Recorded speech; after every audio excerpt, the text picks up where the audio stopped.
During President Donald Trump's first term in office, he made radical and decisive changes by executive order, changing many things within the federal government, and perhaps the most important was our southern border.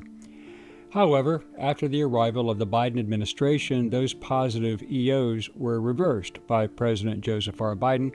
These reversals impacted American society, the economy, and unleashed a series of tragic events that are still being felt today. But Biden was not alone in his illegal opening of the border, violating not only his oath of office but also federal law. The Biden administration welcomed, escorted, and flew illegal immigrants into the country, and the U.S. taxpayer paid for it with their money and sometimes even their lives. But one man was Biden's chief enabler, a man who also violated his oath of office and committed several counts of perjury when questioned by both members of the House and Senate. Who is Alejandro Mayorkas? How did he violate federal laws? What were his crimes? What was the resulting action? Hello, I'm Colin Heaton, former history professor, Army and Marine Corps veteran, and welcome to this episode of Forgotten History.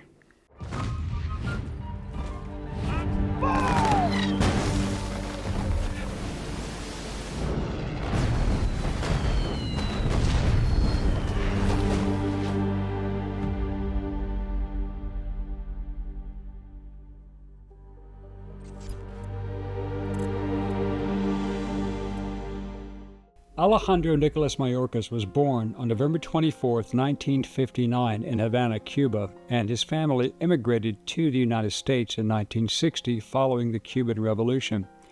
His mother was a Romanian Jew who had fled Europe during World War II. His father was a Cuban Jew. The Mayorkas family settled in Miami and then moved to Los Angeles, and Alejandro Mayorkas grew up in Beverly Hills. He attended the University of California, Berkeley, and earned a Bachelor of Arts degree with distinction in 1981 and a Juris Doctor from Loyola Law School in 1985.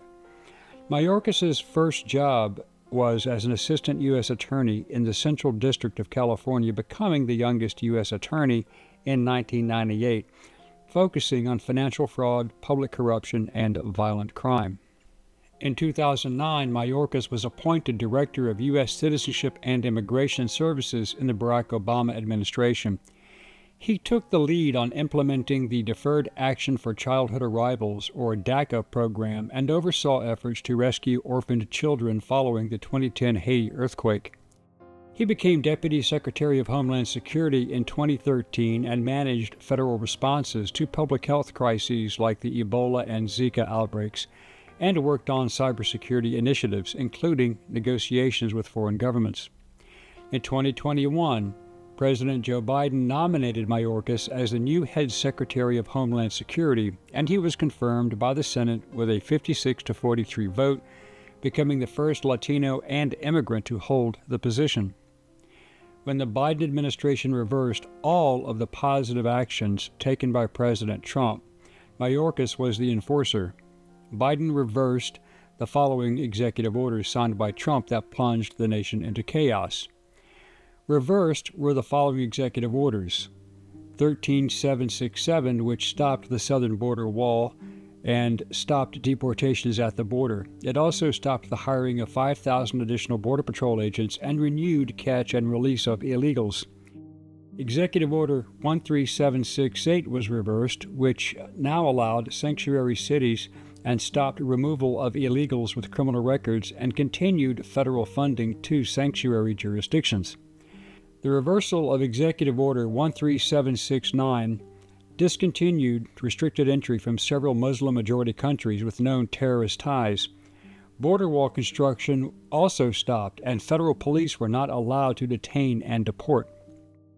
Biden eliminated all these protections, as well as ended the Remain in Mexico policy, which Trump had established with the Mexican government.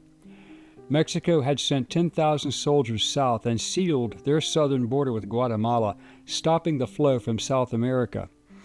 Central America, also a designation point, was choked up at that border, through which people from over 180 nations traveled. Mexico also placed 20,000 soldiers on the border with the U.S., which detained migrants in Mexico. Under international law, any person claiming refugee status due to persecution and fear of life must file their request at the first safe foreign point of entry.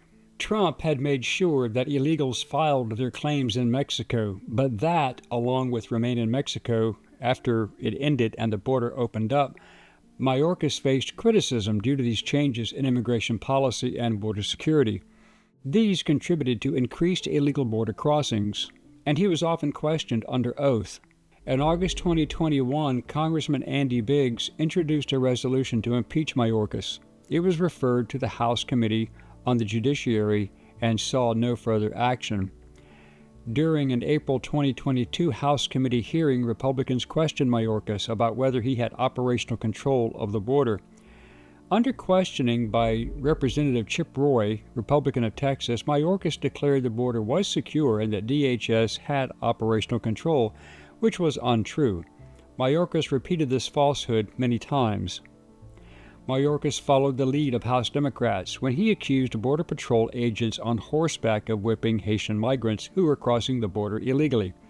These lies were disproven later, but Mayorkas attacked his own border officials to support the Democrat lie of systemic racism and abuse. Mayorkas was also asked why the federal government allowed millions of criminals into the country, yet could not account for over 320,000 migrant children who had been handed off to adults without any investigation or vetting process. Please see our video on the missing children and their fates. Mayorkas could never explain how his department lost that many children. In rebuttal to Mayorkas' perjury, in March 2023, U.S. Border Patrol Chief Raul Ortiz told a House committee that the Biden administration did not have operational control over the southern border. After that, Senate Republicans pressed Mayorkas to assess the issue again. Does DHS have operational control of our entire border? No, sir. On June 20th, 2023, U.S. Representative Pat Fallon, Republican from Northeast Texas, also filed articles of impeachment against Mayorkas. Mayorkas was questioned on the unprecedented levels of illegal drugs flooding into the country, especially fentanyl from China, and the drug cartels who control the border.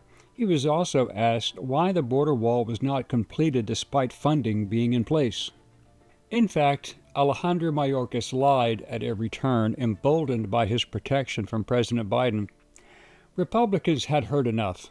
In August 2023, U.S. Representative Andy Biggs, Republican of Arizona, once again filed additional impeachment articles against Mayorkas. Additional articles of impeachment were introduced by Congresswoman Marjorie Taylor Greene from Georgia on November 13, 2023. An amended resolution was reported from the House Committee on Homeland Security on February 3, 2024. On February 13, 2024, the U.S. House of Representatives again voted 214 to 213 to impeach Mayorkas, citing allegations of willful and systemic refusal to comply with immigration laws and breach of public trust. The Democrat-controlled Senate dismissed the impeachment charges without a trial in April 2024, effectively ending the proceedings to try and keep the scandal at bay. But other scandals had occurred. Mayorkas was charged with not only multiple counts of perjury and violating Article 2 of the U.S. Constitution, which requires executive branch members to ensure laws passed by Congress and signed into law by the President are faithfully executed. Under Mayorkas, local law enforcement was not allowed to work with federal authorities, even when illegals were arrested for violent crimes and in detention and had detention retainers. Mayorkas had violated his constitutional oath and engaged in a pattern of conduct that is incompatible with his duties as an officer of the United States. Mayorkas was also accused of violating the Secure Defense Act of 2006 and Immigration and Nationality Act. Every charge was a felony. The 2006 law requires the DHS Secretary to maintain operational control over the entire international land borders of the United States. Mayorkas failed to do so. During Mayorkas' time in office, at least 5.5 million illegals, and some say up to 20 million people, have crossed our southern border, with 20 consecutive months of over 150,000 illegal border crossings per month, including at around 300 people identified on the terrorist watch list being caught The resolution states this. Border Patrol agents reported record numbers of apprehensions and gotaways, which totaled nearly 314,000 in December 2023 alone, and the month before, over 327,000 in November. That's after more than 3.3 million were reported in fiscal 2022, according to data obtained by the Center Square. But the Democrat argument was that there was not enough detention space for the large number of migrants who crossed the southern border, which Mayorkas and the Biden administration knew very well, which was why they released them into the country. Failure to place illegals into custody and then deport them and give them sanctuary at taxpayer expense was a violation of federal law. Many went directly to sanctuary cities, were given taxpayer-funded debit cards, housing, education, and health care, all at the expense of U.S. citizens. Mayorkas was also asked about these programs. In some cases, he feigned ignorance, while in others, he claimed that none of those accusations were true. Mayorkas supported the Democrat plan to have illegals remain, become voters, and keep their party in perpetual power. This could only be done if the illegals were given mass amnesty, something that not even the president can authorize, only Congress can. But the Democrats in Congress never wanted to bring this subject up due to the vast majority of Americans, even many Democrat voters, who would have been opposed to this. Mounting backlogs of millions of immigration cases meant that court proceedings can take years to resolve, and by that time, many of these illegals would have been issued Social Security numbers, allowing their integration and voting rights. This was when Mayorkas and the liberals in various sanctuary locations issued driver's license and started allowing illegals to register to vote, and some were even given Social Security cards, again which is a violation of federal law. Mayorkas and the Democrats argued that not every country will accept its nationals who have been deported from the U.S. Well, in the opinion of this humble narrator, the problem is solved if you dump them back into Mexico where they crossed, or better yet, never allowed them in the country in the first place. In November 2022, Senator Josh Hawley, Republican of Missouri, questioned Mayorkas on his department and other agencies in suppressing free speech in violation of the First Amendment, which Mayorkas denied. But the truth came out, and Mayorkas and other agency heads were in fact censoring information at the request of the Biden administration, and the scandal grew regarding illegals and other subjects. As one may expect, Mayorkas and other administration officials were soon in trouble after Meta CEO Mark Zuckerberg claimed that senior Biden administration officials repeatedly pressured Facebook as well as other social platforms to block information that exposed or countered the administration's false narratives. These people from the Biden administration would call up our team and scream at them and curse, and it's like these documents it's all kind of out there. It later surfaced that Mayorkas and other Biden administration department heads had planned to establish a disinformation governance board that Republicans said would lead to the unconstitutional infringement of free speech. This was exposed and challenged by House Judiciary Chairman Jim Jordan, Republican from Ohio, as being illegal. He also exposed the Cybersecurity and Infrastructure Security Agency known as the CISA, which was under DHS, and was accused of colluding with big tech to censor conservatives. Mayorkas declined to comment on the claims of perjury and censorship, which were later proven to be true. Jordan stated, "The massive millions upon millions of people have crossed our southern border because the Secretary of Homeland Security removed 89 policies from 2 previous administrations. The cause is simple. Migrants tested the system, they called home, and millions came because the Secretary's catch and release policies. No detention, immediate parole, and the drug cartels seized on the opportunity. What we know right now is that Secretary Mayorkas has either violated or subverted at least 10 laws passed by the United States Congress. He has ignored multiple court orders to cease and desist his activities. The blatant disregard for the Constitution of the United States, which states that the United States Congress passes the laws and the executive branch executes those laws, is just scratching the surface of the harm Secretary Mayorkas, his dereliction of duty, has done to our country, put the national security of the United States at risk." Alejandro Mayorkas may have been just one man, but under his watch, America's southern border was thrown wide open. Millions flooded in, criminals, traffickers, even individuals on the terrorist watch lists. While our laws were ignored, our agents were betrayed, and the American citizens have paid the price. Despite all of this mounting evidence, irrefutable, the Democrats in the Senate refused to even hold a trial. So, we are left with a question. If this level of failure doesn't qualify as a high crime or misdemeanor, what does?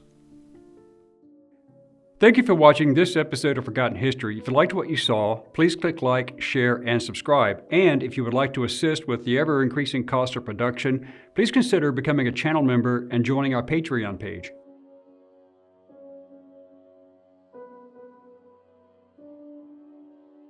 Please check out our merchandise store. And thanks for watching.